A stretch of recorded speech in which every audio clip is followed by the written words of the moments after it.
Without further ado, jom kita sambung Chemistry Form 5 Chapter 1, Electrolysis. This one, kalau you tak sampai lagi kat sekolah, asalkan you ada basic cara nak buat persamaan setengah, half equation. Cara nak tafsir, analisis persamaan setengah, oxidation ke, reduction ke, pengoksidaan ke, penurunan ke dan sebagainya. Yang tu you guys kena ada basic walaupun you guys tak sampai lagi dekat subtopik ni. So macam mana nak ada basic tu, itu you guys ada yang dah belajar, ada yang belum. Tapi seterusnya semua dah belajar sebab itu 1.1, yes. So kalau masih lagi tak faham yang cikgu ajar, you guys boleh tengok YouTube I ada explain basic redox. Yang tu memang you kena faham betul-betul. Baru you tak ada masalah untuk sambung subtopik redox yang lain.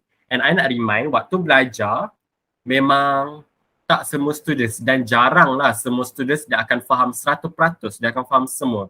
Even I student, I faham electrolysis dengan sel kimia ni betul-betul sebelum trial. Dia memang ambil masa. I buat banyak latihan, I tanya cikgu, I tanya kawan, baru macam, oh macam ni, baru I boleh relate something dengan something tau. So it's okay kalau you guys blur, you guys tak faham apa, you guys tanya je.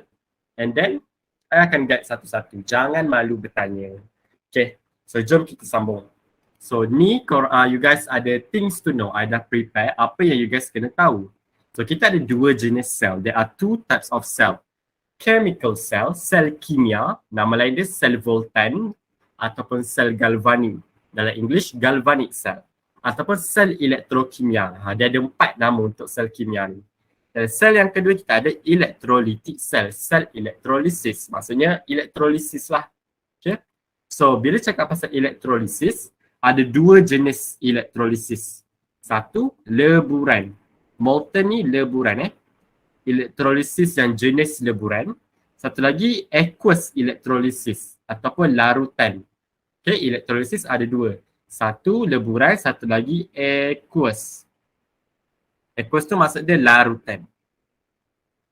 So as a student, you guys kena tahu macam mana nak lukis elektrolisis.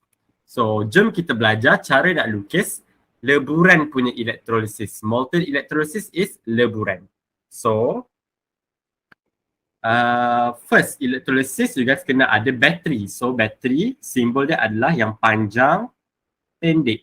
So ini satu bateri. Panjang tu garis yang panjang untuk positif punya terminal. Garis yang pendek negatif terminal. Tapi kalau you guys nak buat dua bateri, you guys buat dua kali lah. Jadi let's say I buat ada dua bateri. So sambungkan bateri dengan wayar. Tarik macam ni. And then sambungkan dengan electrode. Okay, you guys connect it with the two electrode. And then you guys kena ada crucible. Dalam bahasa Melayu, mangkuk pija. So this is your crucible. Okay, dia macam melengkung je bawah dia. Dia bukan bika. And then carbon electrode tu you guys kena letakkan dalam larutan, bukan larutan, leburan tu, bahan leburan. Okay, this one, mangkuk pija you guys akan panaskan. Ini kita belajar cara nak lukis dulu. You guys follow je one by one. So ini adalah kita punya electrode.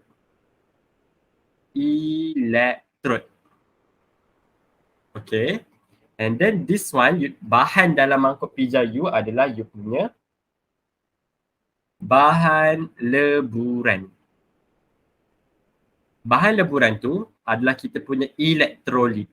Apa itu elektrolit? Nanti kita akan tengok lebih detail. Tapi secara kasarnya, elektrolit ni bahan yang digunakan untuk buat elektrolisis. Okay, kalau kita nak buat elektrolisis, kita perlukan bahan tu.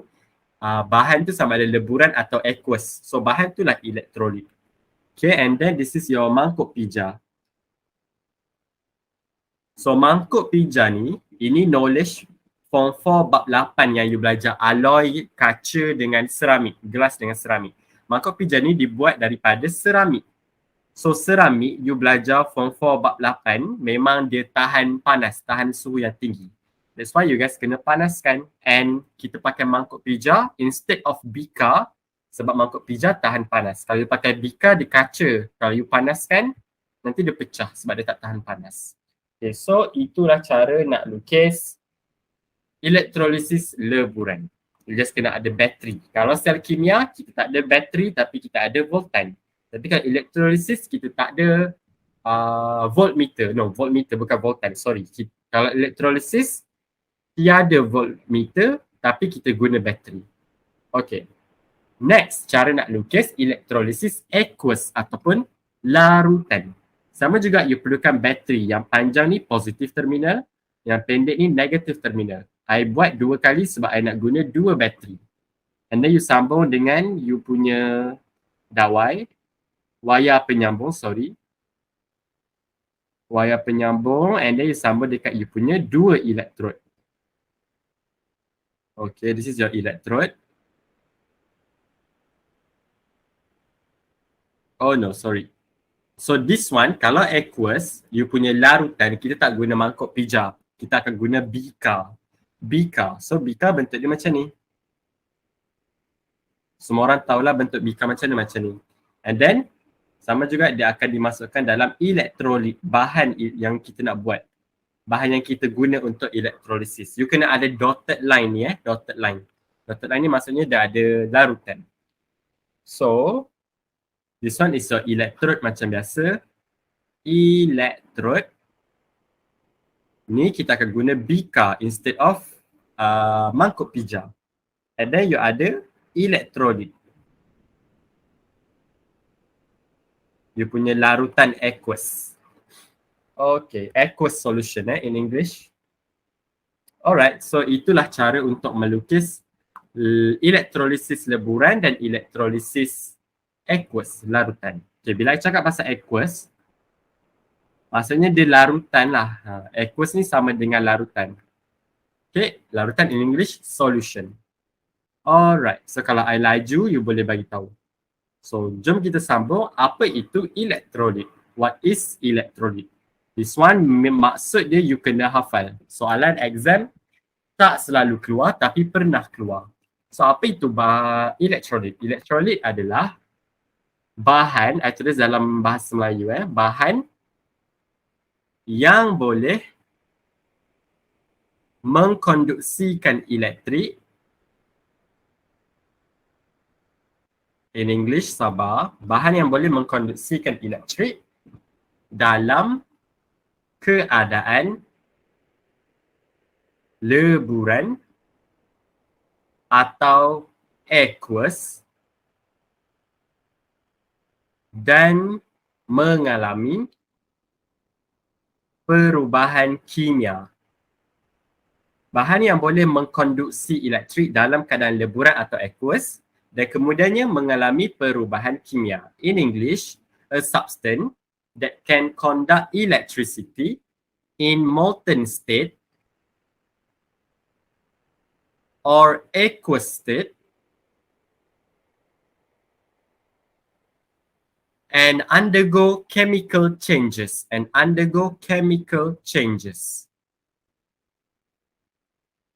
Okay, ini maksud elektrolit. So, you guys tengok kat sini. Leburan NaCl. NaCl is natrium chloride, sodium chloride in English. Leburan natrium chloride ni kita kata dia an elektrolit sebab apa? Pertama, sebab dia boleh konduksi elektrik. Dia boleh conduct elektrik. Kedua, kita kata dia elektrolit sebab dia akan mengalami perubahan kimia. Lepas dia conduct elektrik, dia boleh mengalami perubahan kimia. Apa itu perubahan kimia? Dia akan bertukar menjadi benda lain. It will change into something else. Okay, satu bahan tu, kalau dia boleh conduct elektrik dalam leburan atau dalam aqueous, and then dia mengalami perubahan kimia, dia bertukar jadi benda lain. So, bahan tu adalah elektrolit. So, dalam SPM, ada 3 contoh elektrolit yang kita belajar. First, acid. Second, alkali. Ketiga, garam. Garam ni adalah sebatian ion. Ionic compound, sebatian ion yang terdiri daripada logam dan bukan logam. This one dah form 4 chapter 5 ikatan kimia. Dia ada ikatan ion menghasilkan sebatian ion. Dia ada logam dan bukan logam. Asid ni form 4 bab 6. You kena tahu 4 asid yang confirm yang famous keluar dalam exam. Dia ada HCl, hydrochloric acid. Dia ada HNO3, nitric acid. You ada H2SO4, sulfuric acid, and you ada CH3COOH. ethanoic acid. Alkali you tak perlu tahu sangat, kita tak nak recall sebab tak penting. Tapi form 4 bab 6 you kena tahulah. And then salt ni apa-apa sebatan ion. Garam kita adalah sebatan ion. Okay, next tips yang you kena tahu. So, tips pertama, semua sebatian kovalent adalah bukan elektrolit. Sebatian kovalent tu apa? Dia terdiri daripada bukan logam tambah dengan bukan logam. Contohnya apa? You ada H2O, air. Kita ada hidrogen, kita ada oksigen. Dua-dua bukan logam, so air adalah sebatian kovalent. Contoh lagi, you ada C2H4 contoh. So this one is our 18, ethena. Nanti you akan belajar bab 2, form 5. So ada karbon, ada hidrogen, dua-dua bukan logam. So ini adalah sebatian kovalent, bukan elektrolit. Contoh lagi ada CO2, carbon dioksida, carbon dioxide. Ada karbon, ada oksigen, dua-dua bukan logam, so bukan elektrolit. Next tips, logam tulen, pure metal is logam tulen, adalah bukan elektrolit, tapi diorang konduktor. Okay, konduktor ni boleh conduct elektrik, tapi tak boleh mengalami perubahan kimia. Tak boleh perubahan kimia. Diorang boleh conduct elektrik sama macam elektrolit, tapi beza dia tak boleh mengalami perubahan kimia. Logam tulen contohnya, dia punya magnesium, dia punya zinc, dia punya kuprum dan sebagainya. Okay, wait. Repeat part covalent, okay boleh. So part covalent, tips tadi, semua sebatan kovalent bukan elektrolit. Okay, maksud dia sebatan kovalent yang you dah belajar form 5, form 4 bab 5 terdiri daripada bukan logam dan bukan logam. Contohnya you ada air, H2O, you ada hidrogen, you ada oksigen kan. Dua-dua ni bukan logam, so diorang adalah sebatan kovalent. So diorang bukan elektrolit. Sama juga dengan C2H4, you ada karbon, you ada hidrogen. Dua-dua karbon hidrogen bukan logam, so diorang adalah sebatan kovalent. So sebatan kovalent bukan elektrolit. Sama juga dengan C2H4 tu apa? C2H4 ni, you nak tanya nama dia ke? Benda tu apa? Benda tu just unsur ke memang ada nama? Contohnya air, H2 kan air. Oh, C2H4 ni you akan belajar form 5 bab 2, nama dia adalah ethana. No, ethena, sorry. Ethena. Kalau nak sebut macam mana, ethena lah, ethena. Okay, tapi itu you tak perlu tahu lagi nama. Itu kita akan belajar nanti. Sekarang nak tunjuk bukan logam dengan bukan logam, dia adalah sebatan kovalent. So dia adalah bukan elektrolit. Sama juga dengan CO2, dia sebatan kovalent. So sebatan kovalent bukan elektrolit. Boleh faham yang tu? Boleh. Okay, so I proceed. Point ketiga, semua sebatan ion adalah elektrolit. Tapi jika dalam keadaan leburan atau dalam keadaan aqueous. Aqueous tu larutan.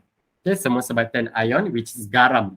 Garam memang sebatan ion adalah elektrolit, tapi jika dan hanya jika dalam leburan dan dalam keadaan aqueous.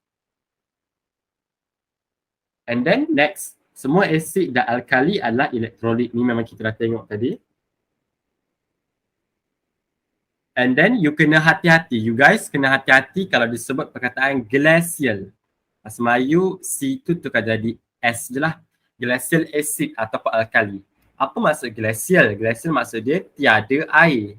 Ini dah form 4 bab 6. Form 4 bab 6, glacial maksud dia tiada air. Macam you ingat, asid dengan alkali nak berfungsi perlu air.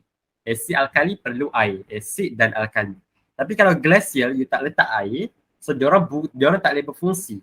So bila asid dengan alkali dalam keadaan glacial, diorang bukan elektrolit sebab diorang tak ada air. Next, sama juga you guys kena hati-hati. Kalau asid dengan alkali diletakkan dalam pelarut organik. Organic solvent is pelarut organik. Macam tadi I kata, asid dan alkali perlukan air untuk berfungsi. Tapi kalau you letak pelarut organik instead of air, dia tak boleh berfungsi. So asid dan alkali dalam pelarut organik tak boleh berfungsi, so dia bukan elektrolit. Okay. So far, semua okay ke? Boleh beritahu, faham tak? Is everything good? So far so good ke?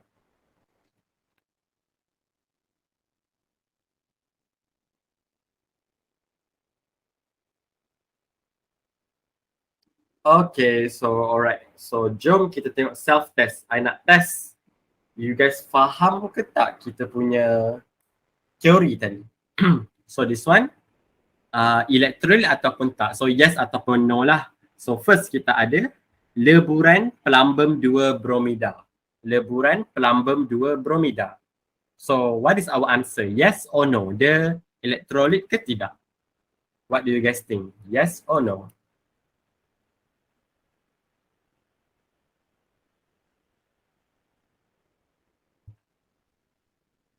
Leburan pelambem 2 bromida. Molten lead to bromide.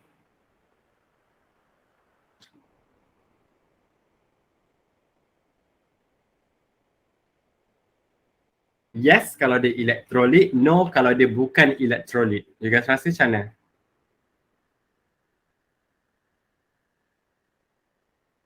Okay, don't worry. Cuba jawapan saya tak tahu.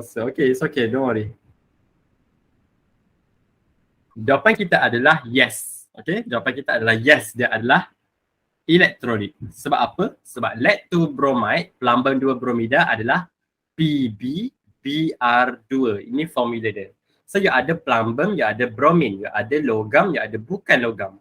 So, this one adalah sebatian ion. Sebatian ion, ionic compound. Okay, you got metal and non-metal. So, tadi dah kata, all ionic compound are electrolyte if they are in molten and aqueous. Dalam leburan, dalam aqueous, ionic compound tu, sebatian ion tu adalah you punya electrolyte. That's why leburan lead 2 bromide, lead 2 bromide, lead 2 bromide, pelambang 2 bromida adalah electrolyte. Okay, that one you guys kena faham betul-betul. Yang kedua, sugar solution. Sugar solution. Larutan gula. You guys rasa yes or no? Larutan gula. Agak-agaknya lah. Okay, no. Okay. Okay, betul-betul. Jawapan kita adalah no. Okay, dia bukan elektrolit. You pun memang tak pernah dengar dalam gula tu dia asid ke alkali ke sebatian ion kan. Dia tak ada pun logam. So, alright. Next, larutan glukosa sama juga no. Dah solid sodium chloride. Sodium chloride adalah natrium chlorida dalam bahasa Melayu. So you got Na, natrium, you got Cl, chlorine. You ada logam, you ada bukan logam. But this one dalam bentuk pepejal. Solid tu pepejal natrium chlorida. Sebatian ion tapi dalam bentuk pepejal. Yes or no? You guys rasa?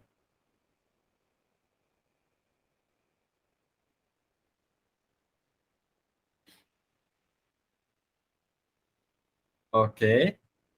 Okay, betul. Jawapan kita adalah no. Sebatian ion, ionic compound must be in either molten or aqueous. Sama ada dalam keadaan leburan atau aqueous. So this one no. Okay, dilute hydrochloric acid. Ini adalah acid hydrochloric. Jawapan kita yes. Tak kisahlah dilute atau concentrated. Dilute is cair, concentrated is pekat. Asalkan dia adalah acid, so dia adalah electrolyte. And then ethanol. Ethanol adalah bukan. Ethanol is no. And then tetrachloromethane. Nama panjang dan pelik. So ini adalah pelarut organik. So kat sini you guys tulis pelarut organik. In English, organic solvent. Pelarut organik ni, nama dia biasanya panjang. Nama, panjang and pelik. So bukan biasanya, pelarut organik ni memang bukan elektrolit. So no. Bukan elektrolit. The next, molten aluminium chloride. Leburan aluminium chlorida. Aluminium chlorida is AlCl3. Okay, this one I tanya you guys. Leburan aluminium chlorida. Yes or no? Okay, I laju Sorry. So, leburan aluminium chlorida. Elektrolit ataupun tidak? Yes or no? Okay, yes. Maybe yes. Okay. So, yes. Jawapan kita adalah yes. Okay, you guys kena confident. Ya, dia adalah elektrolit. Okay, leburan aluminium chlorida. So aluminium klorida, you ada aluminium, you ada klorin. You ada logam, bukan logam, ini sebatan ion. Sebatan ion ni pula dikata dalam leburan. So memang dia adalah elektrolit. Dan yang terakhir kita ada propanoic acid, acid propanoid dalam metilbenzena. Metilbenzena nama panjang dan nama pelik dia adalah pelarut organik. So acid kena dalam air baru boleh berfungsi. Tapi this one acid dalam pelarut organik. Yes or no? You guys rasa yes or no? Okay, no. Alright, bagus. No jawapan kita. Okay, bagus.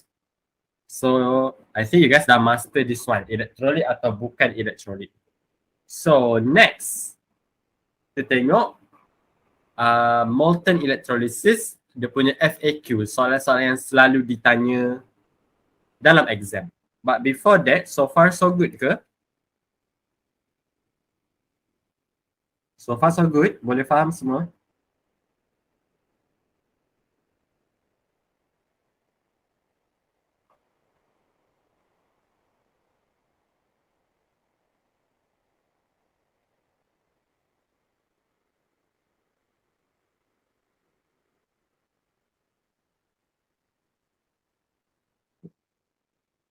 Okay, don't worry. Okay, sorry. I laju sangat sorry, really sorry. And yes, don't worry. Kalau you lambat pick up ke apa, memang kita akan guide slow insyaAllah. And anyway, I nak tanya balik, I nak confirm balik nama Cherry lah. Leo is Zamia Nama you Zamia kan? Yes. Okay, DWDS is Emma. Is it Emma? Okay, alright, okay. So I takut I tersilap nama or something.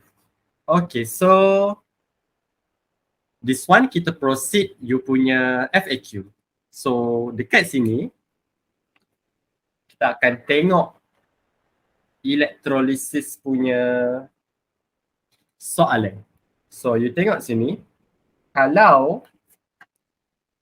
I ada, okay, sama je kita akan lukis elektrolisis yang leburan leburan, so you guna mangkuk pija instead of bika, tapi you kena tambah mentol. Okay, this one. Okay, this is your two. And then I ada mentol. And then I ada mangkuk pija. Okay, so mentol ni kena ada bulat lah. Okay, so dekat dalam mangkuk pija ni, you punya elektrolit kita guna pepejal. In English, solid Pepejal plumbum 2 bromida. In English, solid lead 2 bromide. Okay. So soalan tanya, kenapa apabila pepejal plumbum 2 bromida digunakan, mentol tidak menyala?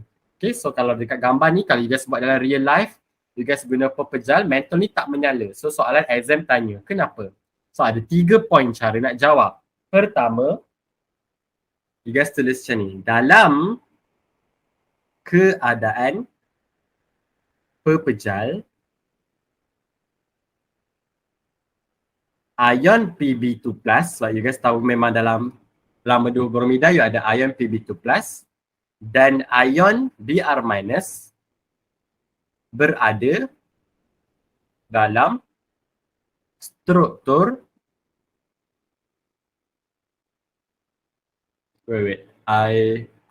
this one perkataan bahasa Melayu dia pelik sikit.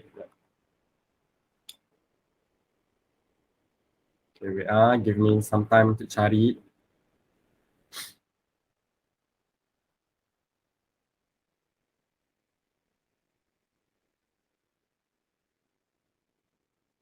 Struktur kikisan ke sekejap.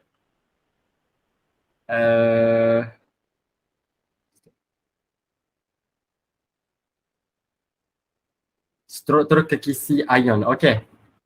Sorry I terlupa terms dalam bahasa Melayu dia. Struktur kekisi ion. Struktur kekisi ion. Okay, wait. Okay, balik kepada soalan tadi. Dalam keadaan pepejal in solid form, Pb2 plus ion and Br minus ion are in lattice structure, dah berada dalam keadaan struktur kekisi ion, are in lattice structure. Okay, in English, in solid form, Pb2 plus ion and Br minus ion are in lattice structure. And dan tertarik, ni ayat yang sama dan tertarik oleh daya elektrostatik yang kuat. Yang kuat. And are attracted by a strong electrostatic force. And attracted by strong electrostatic force. Okay, so ini ayat pertama. Ayat kedua, bila ion tu dah tertarik, struktur kekisi ni you guys kena tahu struktur kekisi ion, maksud dia macam fix dalam satu struktur. Okay, dia struktur kekisi ion tu maksud dia fix, dia tak boleh bergerak, dia kekal. So dalam keadaan pepejal, ion ni memang tak boleh bergerak. So you guys akan kata ion-ion, ayat kedua, ion-ion tidak boleh bergerak bebas. Ion-ion tidak boleh bergerak bebas untuk membawa arus. Dalam English, ions cannot move freely to carry charge, untuk membawa arus. Ions cannot move freely to carry charge. And ayat ketiga, pepejal, you akan conclude balik. So, pepejal plumbum 2 bromida ni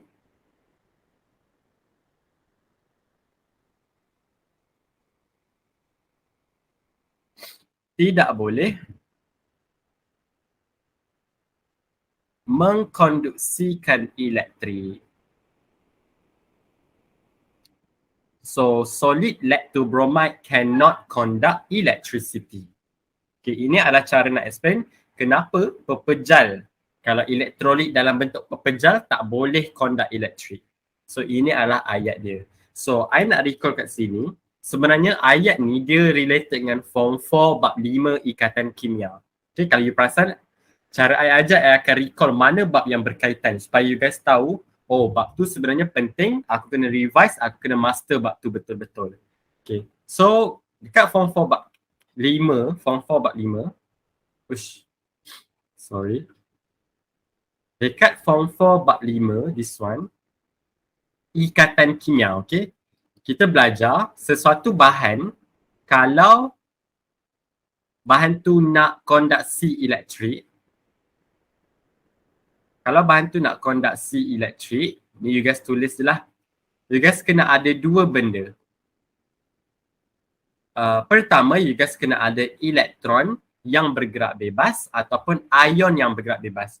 You guys kena ada dua benda yang bergerak bebas. I repeat, kalau ada bahan yang nak conduct elektrik. So kalau satu bahan tu nak conduct elektrik, dia perlu ada sama ada elektron bergerak bebas atau dia ada ion bergerak bebas. So elektron ataupun ion bergerak bebas ni, diorang akan membawa arus. Dia akan gerak bebas untuk membawa arus. So satu bahan kalau dia ada elektron bergerak bebas atau ion bergerak bebas, baru boleh membawa arus, baru bahan tu boleh conduct elektrik. That's it. Untuk soalan tadi, kita ada ion, kita tak main dengan elektron, kita main dengan ion. So dalam keadaan pepejal, ion tak boleh gerak bebas. So tak boleh bawa arus elektrik, tak boleh konduksi elektrik. Cannot freely move to carry the charge, cannot conduct electricity at all. So itu soalan pertama. Okay, soalan kedua, kita nak tengok kalau dalam leburan ataupun aqueous, kenapa boleh conduct elektrik. So jom kita lukis sama-sama. You guys ada bateri. Okay, tapi ni dalam leburan, so kita akan guna mangkuk pijai instead of beaker. Okay, you guys lukis cantik-cantik.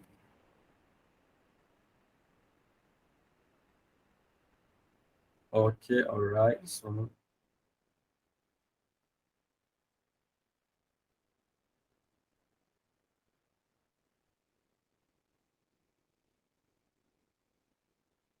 this is your menthol, your bulb.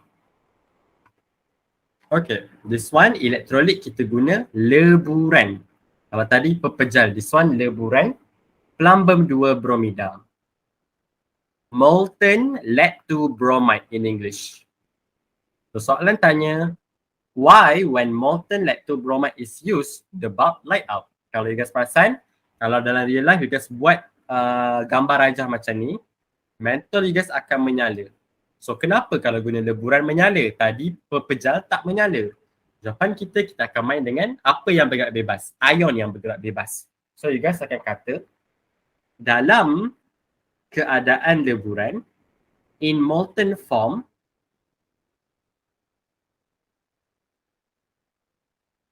daya electrostatic force antara ion Pb2+ dan ion Br- telah diatasi. Electrostatic force between Pb2+ ion and Br- ion is overcome. Okay, dalam keadaan leburan, daya tu dah diatasi. So bila daya dah diatasi, diorang tak ada dalam keadaan yang rapat, dalam keadaan tetap. So bila daya tu diatasi, diorang akan berpisah dan boleh bergerak bebas. So ayat seterusnya, ion-ion boleh bergerak bebas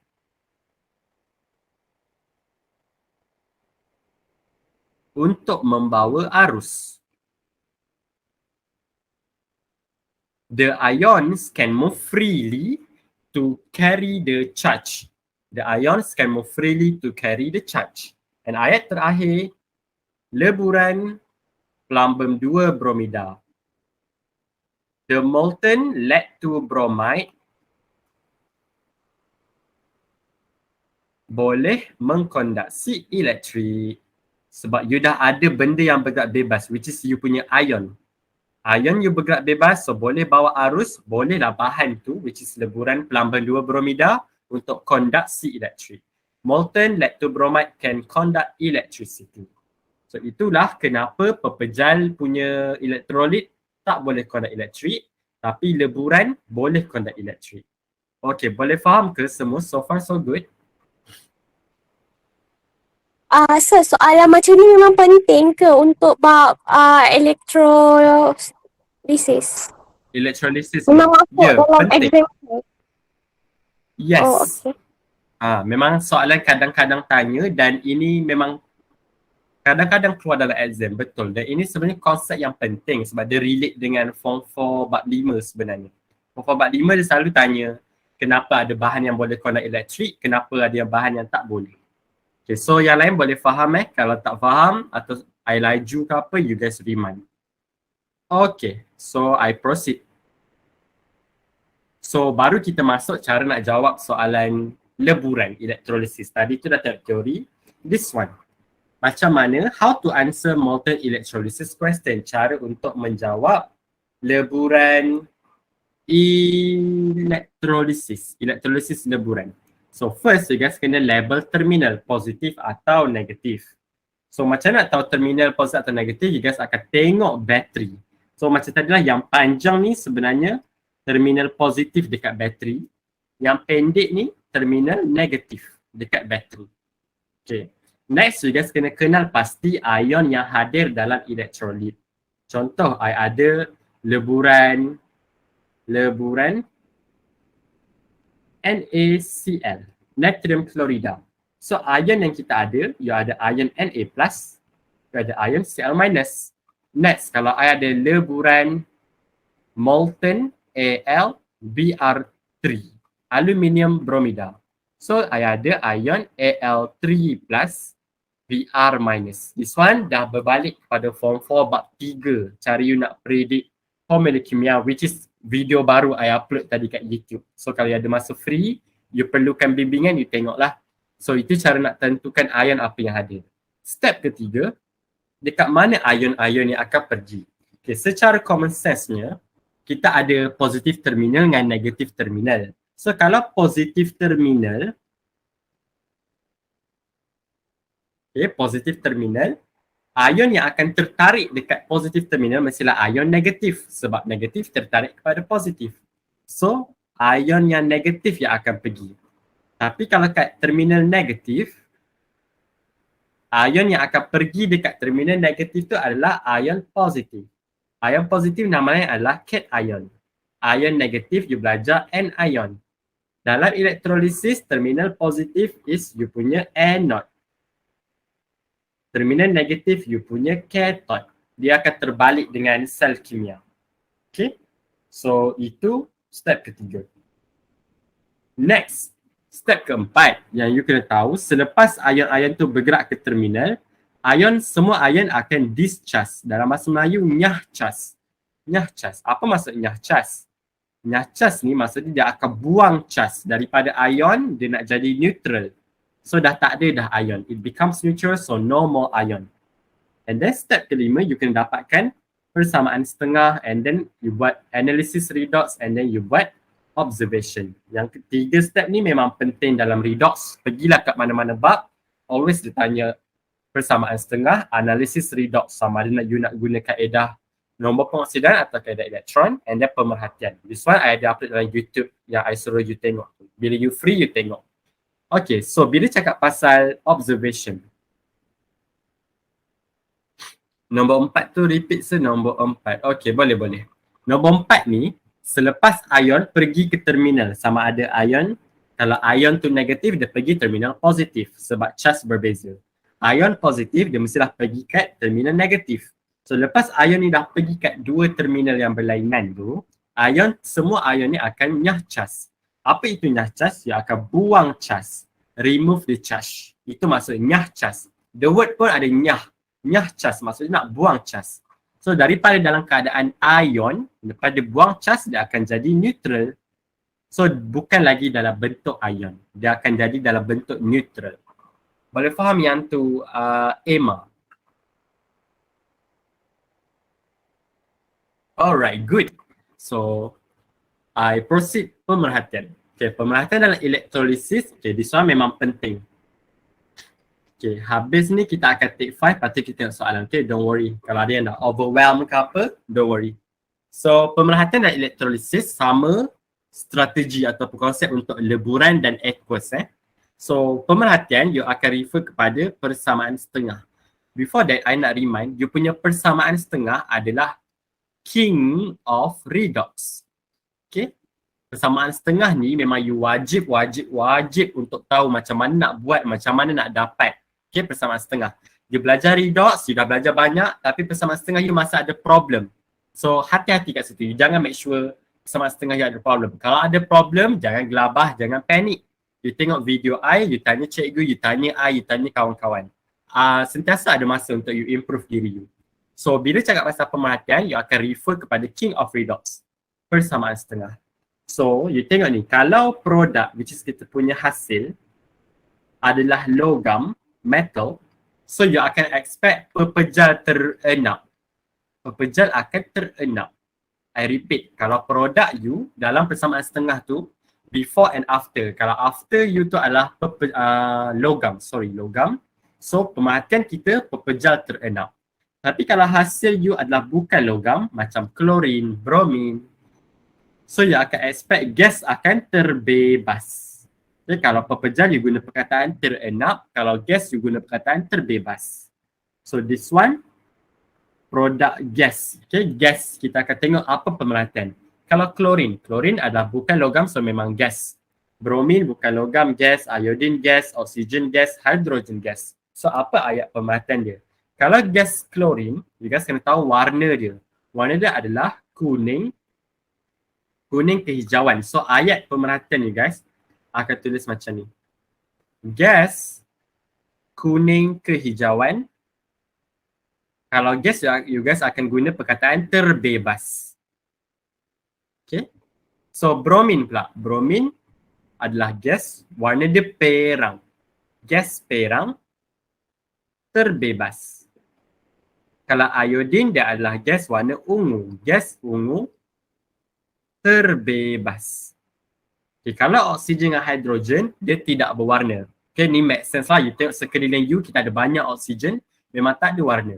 So bila tak ada warna, ditulis tips kat sini, kalau gas tak berwarna,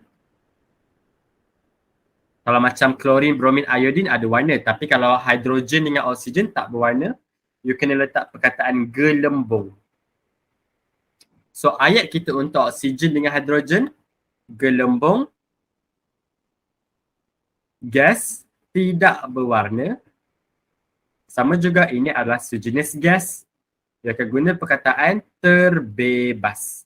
So itu ayat untuk oksigen dengan hidrogen. Sebab dua-dua ni tidak berwarna. Tidak berwarna, you guna perkataan gelembung. You wajib tulis warna gas tu dengan perkataan terbebas. Bukan terbentuk, terhasil, terenak, bukan. Kalau gas, you guna terbebas. Okay. So, next kita tengok kalau produk, okay no, this one. Kita nak recall. Klorin, bromin dengan iodin dalam bentuk larutan atau gas. So this one larutan. This one you punya gas. So kadang-kadang student selalu keliru. Kenapa ada aku belajar klorin warna kuning pucat, tiba tadi warna kuning kehijauan. Iodin ada aku belajar warna ungu, tiba tadi warna ada aku belajar warna perang, tiba tadi warna ungu kan. So you guys kena tahu klorin, iodin dengan bromin ini geng group 17 lah. Warna yang guys kena tahu dalam dua keadaan. Sama ada dalam keadaan larutan atau dalam keadaan gas. Ya, you guys belajar dekat penyesaran halogen, dekat penukaran Fe2+, Fe3+ dan apa-apa tu, ataupun dekat dalam subtopik YouTube tu, itu kita akan main dengan larutan. Tapi kat elektrolisis, baru kita main dengan gas. So, klorin. Dalam bentuk larutan, warna dia adalah kuning pucat. Tapi dalam bentuk gas tadi, dia adalah kuning kehijauan.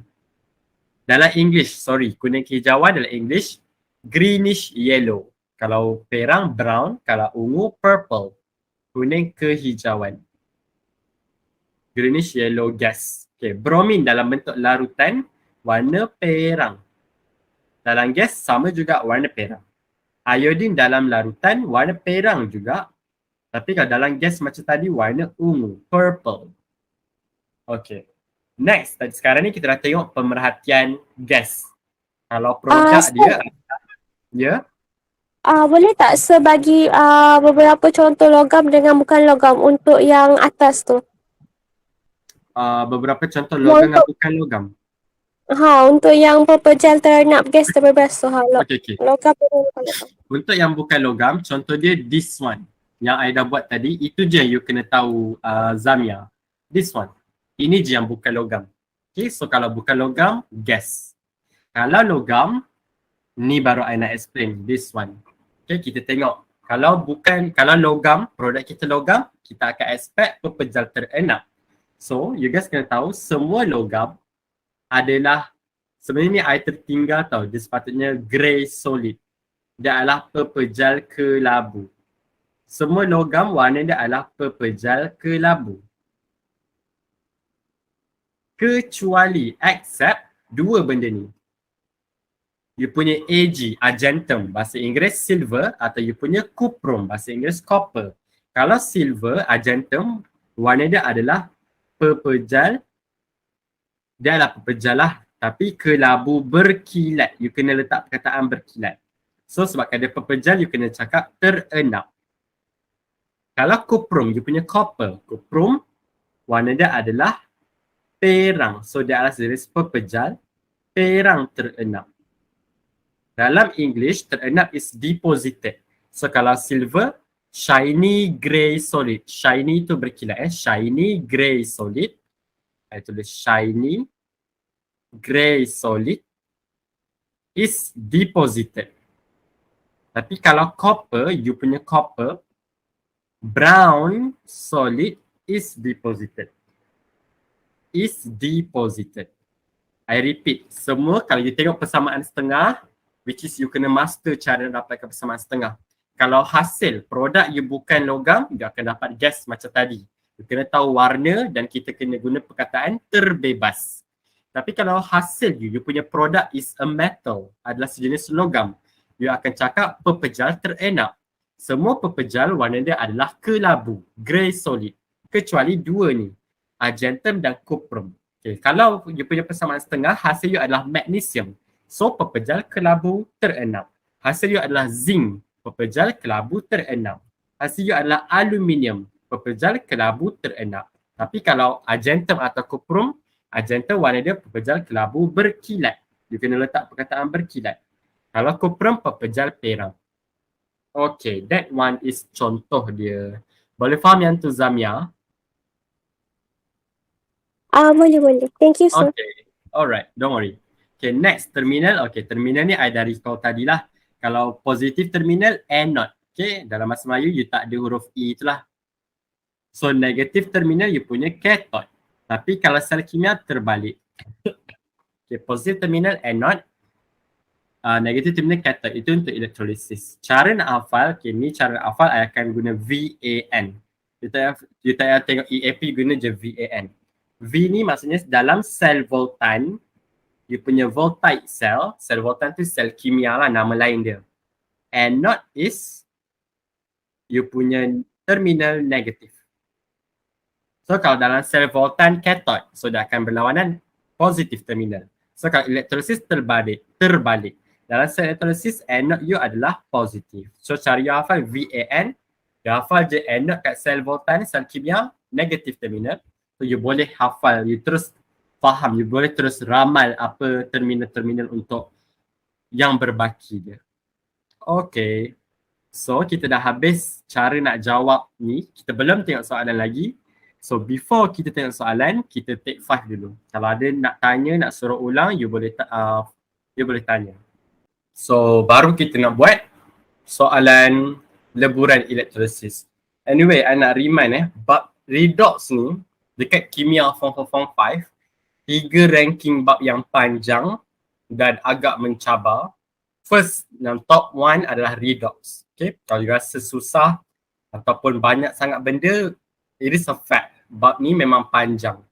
Tapi apa-apa pun, konsep kita memang kena solid. Konsep yang you belajar, semua yang I dah explain, semua yang cikgu you dah belajar, semua yang you buat latihan, you kena tanya. Setiap kali you buat latihan, you kena tanya, kenapa macam ni? Kenapa macam ni? Okay, bila you dah boleh jawab pertanyaan you sendiri, maksudnya konsep you dah solid. Bab kedua adalah carbon compound, sebatian karbon yang kita akan belajar nanti kalau ada rezeki. Sebatian karbon ni form 5 bab 2. Dan bab ketiga barulah garam, itu form 4 bab 6. Okay, 3 bab ni memang panjang dan banyak konsep yang you kena master betul-betul. Always tugas you sebagai student, okay, fahamkan teori dulu. Selagi belum trial, selagi belum SPM sebenar, fahamkan teori. Banyakkan buat latihan, banyakkan tanya cikgu, banyakkan tanya kawan, tengok YouTube, tanya I dan sebagainya. Okay, so kita tengok soalan pertama. So this one, dalam kotak kosong yang I buat ni adalah untuk kita lukis tau. Kita akan lukis gambar rajah tu lah. So this one, elektrolisis leburan, so you akan guna mangkuk pijau. As usual, you need battery. Kita biasanya, taklah biasanya pun, tak tahu kenapa. Sumber yang I tengok ni dia memang guna 2 bateri. So macam biasa, dia ada wayar penyambung. And then you ada electrode. This one dalam leburan, so you akan guna mangkuk pijau lah. Crucible. Okay, so you lukis sama-sama and then nama elektrolit kita adalah leburan natrium chlorida. Okay, dalam English, molten sodium chloride. Molten sodium chloride. So, first step, you kena label terminal. So, yang panjang ni, you tahu terminal positif battery. Yang pendek ni, you tahu terminal negatif battery. So, elektrod yang bersambung dengan positif terminal, dia akan jadi, elektrod tu dia akan jadi terminal positif. So, elektrod tu terminal positif, dalam elektrolisis nama dia adalah anode. So, elektrod yang bersambung dengan bahagian terminal negatif bateri, elektrod tu dia akan jadi terminal negatif. So, nama terminal negatif dalam elektrolisis cathode. Okay, first step done, label terminal. Second step, you guys kena tentukan ion yang hadir dalam elektrolit. So, leburan natrium klorida. Formula dia, you guys kena tahu ini memang form for chapter 3. NaCl. Okay, so you ada ion Na+, you ada ion Cl-. Kalau you ada problem nak tentukan, oh natrium klorida ni, apa formula dia, apa ion dia, ya you tengok video yang I baru post sebab itu memang skill yang penting sebenarnya untuk survive dalam kimia ni. So you ada Na+, you ada Cl-. Ion Na+, ion Cl-. And then step ketiga you kena tahu, ion ni semua kan akan bergerak ke terminal. So ion yang akan bergerak ke terminal positif, mestilah ion yang negatif, which is ion Cl-. Okay, negatif pergi kat positif. Ion yang positif pula, which is ion Na+, akan pergi dekat terminal negatif, you punya cathode. So ion Na+. I repeat, ion Cl- dia pergi dekat terminal positif. Dia pergi dekat anode. So ion Na+, dia akan pergi dekat cathode, terminal negatif. Okay, next. Step keempat, you kena dapatkan persamaan setengah. Macam you tahu, you punya half equation, ion ni semua yang dah pergi kat terminal anode dengan cathode, dia akan discharge, nyah charge. Nyah charge tu apa? Dia akan buang charge. Daripada ion, dia jadi neutral. So, Cl-. Untuk dekat ion, dekat anode, positive terminal, kita ada ion Cl-. So, dia akan nyah charge. Menjadi, daripada ion menjadi neutral, so kita ada klorin. Daripada ion klorida, dia akan jadi klorin, Cl2. Cl2. Takkan yang ada Cl sahaja. Memang akan Cl2. That one dah form 4 bab 4. Jadual berkala. Kumpulan 17, which is klorin, bromin, iodine, memang akan ada 2 dekat belakang. Dia molekul dui atom. So Cl- menjadi Cl2. So bila cakap pasal persamaan setengah, you perlukan elektron. Macam mana nak tahu berapa elektron kita perlukan? Okay, this one I repeat. Tapi ada dalam YouTube tapi don't worry, I repeat je lah. Okay, persamaan setengah, you perlu ada elektron. Elektron you kena tahu berapa elektron you perlukan, dekat mana nak letak. So dari segi berapa elektron yang you perlukan, you akan tengok beza charge. Dari segi dekat mana elektron yang you nak letak, you akan letak di tempat yang lebih positif. Okay, yang lebih positif. So kalau you tengok this one, kita ada Cl2 menjadi Cl- menjadi Cl2. So belah kiri Cl ada 1, belah kanan Cl ada 2. So you balance, you letak 2 dekat sini. So total charge sebelah kiri you ada 2 darab negatif 1, negatif 2 lah. Belah sini you tak ada charge. So kosong. So you tanya diri you, berapa beza charge antara kosong dengan negatif 2? Jawapannya adalah 2. Beza kita ada 2. Antara negatif 2 dengan kosong, beza kita adalah 2. So kita perlukan 2 elektron. You tanya diri you pula, dekat mana elektron ni kita nak letak? So you akan letak dekat tempat yang lebih positif. Lebih positif antara kosong dan negatif 2, kosong lebih positif. Okay, so kita akan letak 2 elektron dekat belah sini. So you akan tambah 2 elektron. So itulah persamaan setengah untuk ion klorida menjadi klorin. Okay, next persamaan setengah di cathode pula. Negative terminal kita ada Na+. Ion natrium akan nyah charge, akan discharge jadi neutral. Na+ dia akan jadi Na lah. So Na. So you perlukan elektron. You tengok beza charge. This one positif 1, this one kosong. Beza charge 1, so you perlukan 1 elektron. Letak dekat mana? Letak tempat lebih positif, which is sebelah Na+. So you akan dapat Na+ plus elektron anak panah Na. This one detail dia you boleh tengok YouTube I. Okay, so dah dapat persamaan setengah. Kalau I laju ke apa, you beritahu Okay, step kelima, pemerhatian. Pemerhatian ni kita dah belajar tadi cara nak buat pemerhatian.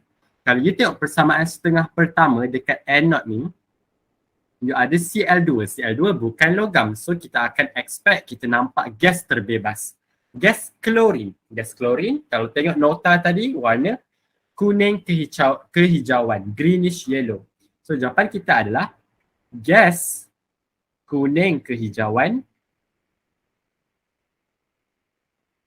Perkataan gas you kena letak terbebas dekat anode you. So dekat anode you akan nampak gas kuning kehijauan terbebas.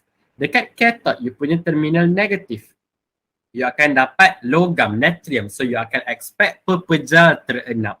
So natrium dia bukan kupron, dia bukan argentum. So warna macam biasa, macam logam-logam yang lain. Pepejal kelabu. So you akan kata pepejal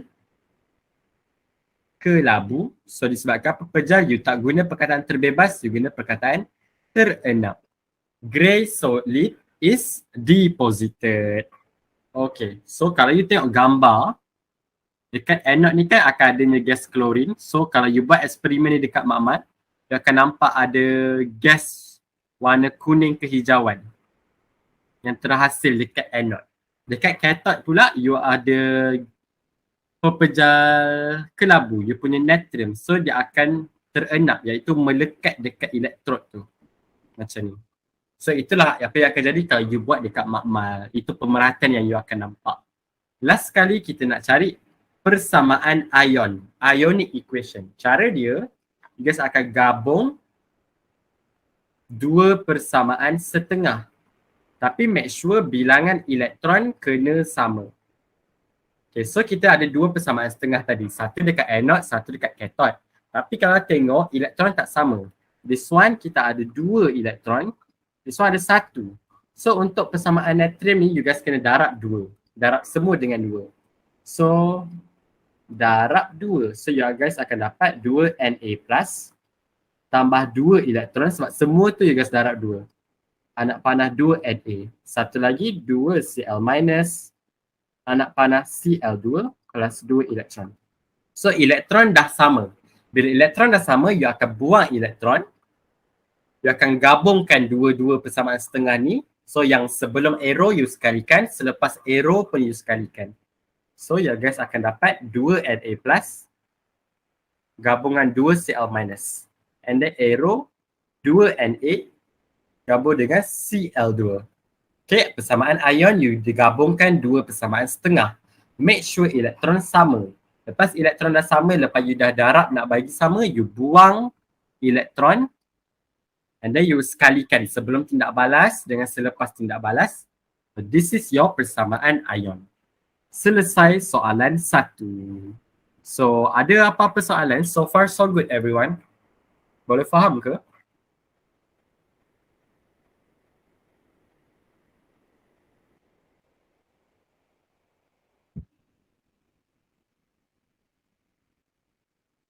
Okay, good. So alhamdulillah. Tiga-tiga faham. Bagus. So next kita tengok contoh kedua. Okay, kita akan buat contoh. My style of teaching, fizik yang kimia, kita pergi teori, kita buat contoh. Kita pergi teori, kita buat contoh. Supaya you biasa macam mana soalan exam akan tanya. Okay, so contoh kedua, jom kita melukis contoh kedua. Sama juga, ni leburan, so you akan guna mangkuk pija. So you akan startkan bateri, gabung dengan wayar penyambung and then gabung dengan dua elektrod.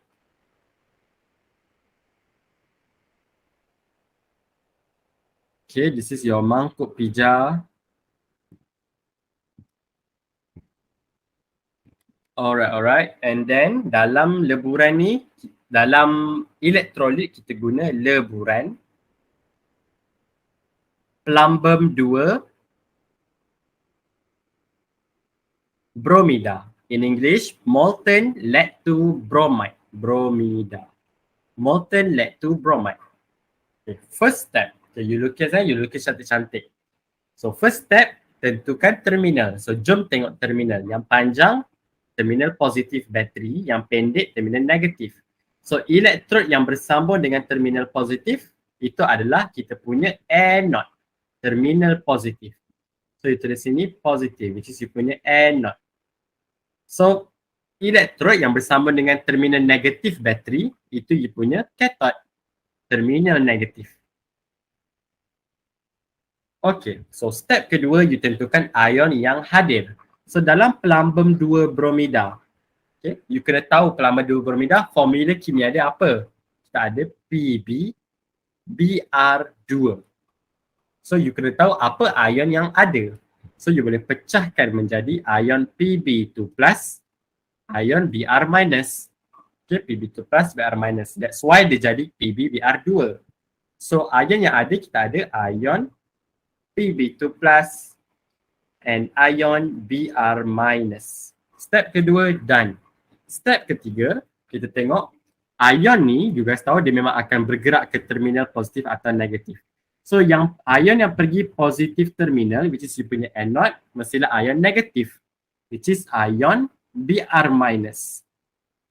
Ion yang pergi ke cathode, you punya terminal negatif, mestilah ion positif. Positif pergi negatif, negatif pergi positif. Sebab charge berbeza. So memang akan tertarik. That one is common sense. So mestilah ion Pb2+. Okay, you punya lead to ion. So step keempat. Step keempat, you kena dapatkan persamaan setengah untuk discharge, nyah charge. You tahu lepas ion dah pergi dekat anode dengan cathode, dua-dua ion akan nyah charge. Apa itu nyah charge? Dia buang charge. Dia jadi neutral. Asalnya ion ada charge, dia buang charge, dia jadi neutral. Boleh jadi gas, boleh jadi pepejal. So untuk di anode dekat positif terminal, Br-, you tanya diri you, ion Br-, dia akan jadi apa? Adakah jadi Cl2? Tidak. Adakah jadi Mg tiba-tiba kan? Tidak. Adakah jadi zinc? Tidak. So dia akan jadi Br2. Br- jadi Br2. Cl- jadi Cl2. I- jadi I2. So ion bromida jadi bromin. Iodide ion jadi iodine. Chloride ion jadi klorin dan sebagainya. So persamaan setengah perlu elektron. This one Br ada 2, this one ada 1. So you letak 2 dekat depan. Persamaan setengah perlukan elektron. Beza charge adalah 2. So you perlukan 2 elektron letak dekat tempat yang lebih positif. Di cathode pula persamaan setengah kita ada ion Pb2+. Pb2+ akan nyah charge. Ditanya diri you, Pb2+ nyah charge jadi apa? Jadi Mg2+ ke? Jadi OH- ke? Jawapannya adalah jadi Pb. Okay, daripada Pb2+ ada ion, you buang ion, you jadi Pb. You buang charge, you jadi Pb. So you akan jadi Pb. So you perlukan 2 elektron sebab beza charge adalah 2. Okay. So itu persamaan setengah. Next step kelima, pemerhatian. Pemerhatian kita dah belajar tadi. Kalau pemerhatian kita logam, pepejal terenak. Kalau bukan logam, gas terbebas. So tengok dekat anode, positif terminal. Produk kita, hasil kita adalah bukan logam, bromin. Bromin memang bukan logam sebab dia kumpulan 17. So dia adalah gas. So gas bromin warna dia apa? You guys tengok balik nota, warna dia adalah perang. Jawapan kita gas perang. Gas you akan letak terbebas. Okay, tu gas perang tu adalah gas bromin tu sendiri. Dekat terminal negatif at your cathode, okay, dalam English gas perang tu brown gas is released. Okay, dekat cathode terminal negatif, daripada Pb2+, you akan dapat Pb. Ini adalah jenis logam, plumbum, you punya lead. Logam, plumbum, warna dia adalah kelabu. Sebab semua logam warna kelabu kecuali cuprum dengan argentum. So plumbum warna kelabu, saya akan kata pepejal, kelabu. Disebabkan pepejal, you guna perkataan terenak. Okay. Grey solid is deposited. Okay, so kalau you buat eksperimen ni dalam real life, you akan tengok this one dekat anode pepejal, gas perang. So you akan dapat gas perang. Tengok ni. Ni gas perang yang akan terbebas. Dekat anode. Tapi kat cathode pepejal kelabu terenak. So dia akan you nampak ada macam lapisan warna kelabu yang melekat dekat elektrod cathode tu sendiri. Itu yang you akan nampak kalau you buat eksperimen ni. Last sekali, kalau kita minta persamaan ion, you akan gabungkan 2 persamaan setengah. Make sure bilangan elektron you sama. So, this one kalau you tengok bilangan elektron ada 2, sini pun ada 2. So dah sama, you boleh potong. You boleh sekalikan. Sebelum tindak balas, you sekalikan. Selepas tindak balas, you sekalikan. So, you akan dapat 2 BR minus tambah PB2 plus anak panah. So, you sekalikan yang selepas tindak balas.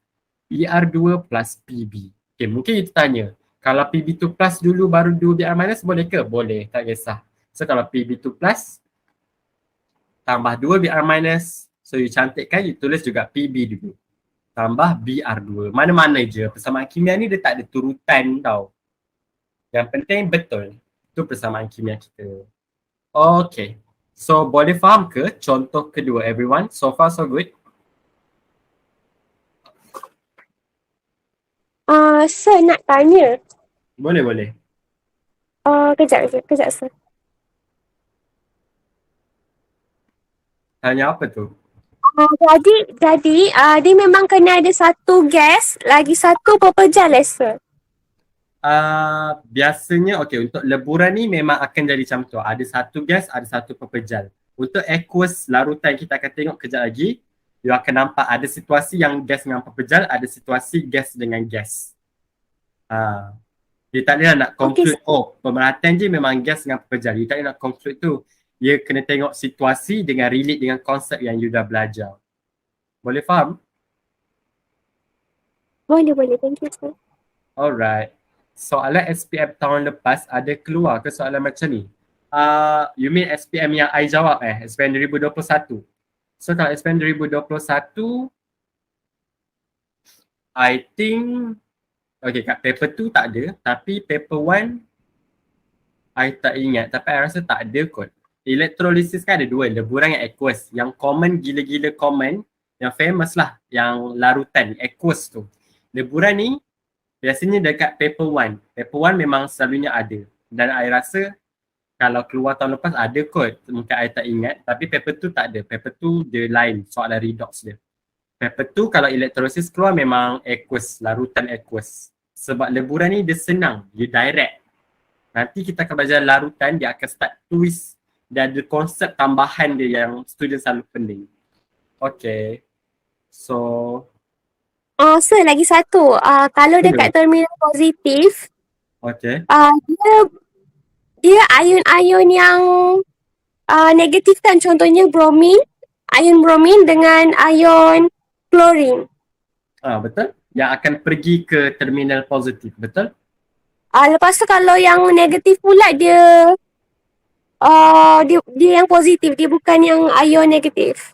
Ya, betul. Yang pergi kat terminal negatif mestilah ion positif.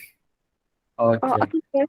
And cara you nak sebut ion negatif tadi, yang ion bromin, ion klorin tu, you akan sebut, sebabkan dia ion, dia bukan bromin klorin tau. Zamia, kita akan sebut ion bromida, ion klorida.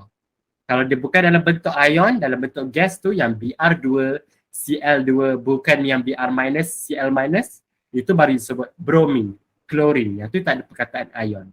Boleh faham yang tu? Okay sir. Thank you. Okay. So kalau tak ada soalan, jom kita contoh ketiga dan contoh. Okay, contoh ketiga. So jom kita lukis skali ketiga. Sama juga ni leburan you akan guna mangkuk pija and you punya bateri, you perlukan bateri. So ni adalah bateri sambung dengan wayar penyambung, connecting wires, and then sambung dengan dua elektrod. Ni you lukis sama-sama dengan I. Okay, this is your electrode. Alright, and then this is your mangkuk pija, crucible. In English, crucible. And then you punya elektrolit kali ni kita akan guna leburan, cuprum. Okay, I guna BI lah. Contoh ketiga ni I guna fully BI, tapi don't worry, I akan translate dalam BM lah. So I guna molten copper 2 oxide. Leburan cuprum 2 oksida.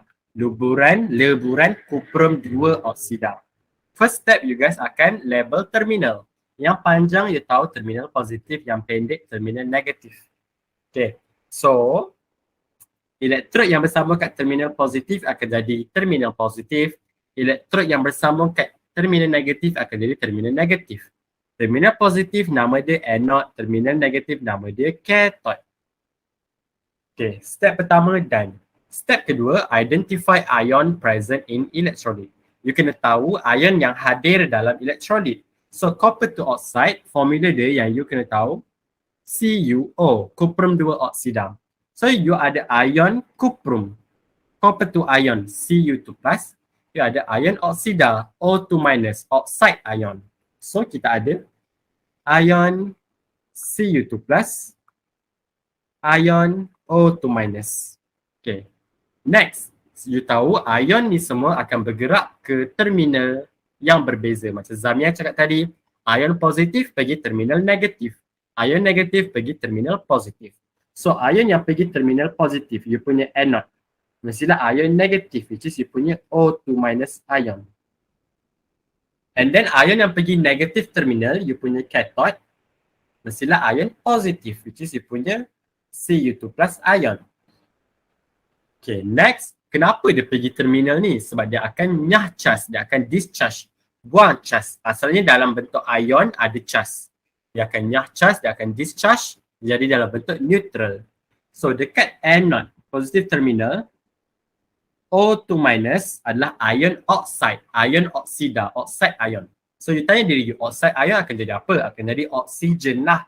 Oxide jadi oksigen, chloride jadi klorin, bromide jadi bromin. So this one ada O2. Okay, so persamaan setengah you perlu dapatkan elektron. Tapi kalau you tengok sini ada 2 oksigen, sini ada 1. Okay, yang ion tu, yang charge tu charge, dia bukan bilangan. So you letak 2 dekat depan sini. So persamaan setengah, tengok beza charge. Dekat belah kiri akan ada negatif 4. Kat sini kosong. So you perlu letak 4 elektron, letak kat tempat yang lebih positif dekat sini. So itu persamaan setengah untuk ion oksida, for our oxide ion. And then you punya port negative terminal, you punya cathode. You ada Cu2+, you tanya diri you, Cu2+ dia akan buang charge, dia jadi apa? Dia jadi Cu. So you punya beza charge 2, so you perlukan 2 elektron, letak dekat tempat yang lebih positif. Okay. So step kelima, pemerhatian always refer kepada kita punya king of redox. Persamaan setengah, your king of redox. So untuk dekat anode, positive terminal. Okay, anode asalnya O2- ion, kita dapat oksigen. Oksigen bukan logam, so dia adalah gas. Make sense lah, oksigen memang gas. Pernah you nampak pepejal oksigen? Tak ada kan, memang dia gas. So gas you akan guna terbebas. Oksigen salah satu gas yang tidak berwarna. So bila tidak berwarna, you kena letak perkataan gelembung, bubble. So in English, dia akan tulis colorless gas bubbles is released dekat anode tu. Dalam bahasa Melayu, gelembung gas yang tidak berwarna dibebaskan. Gelembung gas yang tidak berwarna dibebaskan. Dekat cathode, you akan dapat Cu. Cu adalah logam. So you akan expect ada pepejal yang terenak. Okay. So you punya pepejal cuprum. Cuprum ni antara yang ada warna selain warna kelabu. So cuprum warna dia adalah perang. So dia punya warna brown. So you akan kata brown solid is deposited. Pepejal perang terenak. Okay, so itu untuk cuprum. Dia kena hati-hati. Okay, this one I nak recall sikit lah. Kalau Cu2+ ion, warna dia adalah warna biru. Apa-apa larutan yang ada ion Cu2+ biru. Ini dah bab garam form 4 bab 6. Tapi kalau Cu, dia bukan ion, dia dalam bentuk atom. Pepejal tu, warna dia adalah perang. So you guys jangan confuse. Next, persamaan ion. But before that, kita tengok apa yang akan jadi. So kalau dekat anode, kita ada oxygen gas. You akan nampak colorless gas bubble kan, gas yang tidak berwarna. So nanti gas tu akan terbebas kat sini, you akan nampak buih-buih gas yang tidak berwarna. Kalau kat cathode, pepejal perang terenak. So you akan nampak ada pepejal perang yang macam melekat, yang macam terbentuk dekat elektrod tu sendiri, which is you punya cuprum. Yang terakhir persamaan ion. You akan gabung dua persamaan setengah. Make sure bilangan elektron sama. Kalau tak sama akan ada yang kena darab. So you tengok sini, sini ada 4 elektron, sini ada 2. So yang persamaan kuprum, you akan darab dengan 2. So you akan dapat 2 Cu2 plus 4 elektron, anak panah 2 Cu. 2 tu darabkan semua. And then satu lagi ada 2O2 minus anak panah O2 plus 4E. So elektron dah sama, you boleh potong. Sekalikan, you gabungkan yang sebelum persamaan, you gabungkan, selepas anak panah pun you gabungkan. So you akan dapat persamaan ion kita 2Cu2 plus 2O2 minus anak panah 2Cu plus O2. So ini adalah persamaan ion kita. So dah selesai untuk contoh ketiga. Boleh faham ke everyone?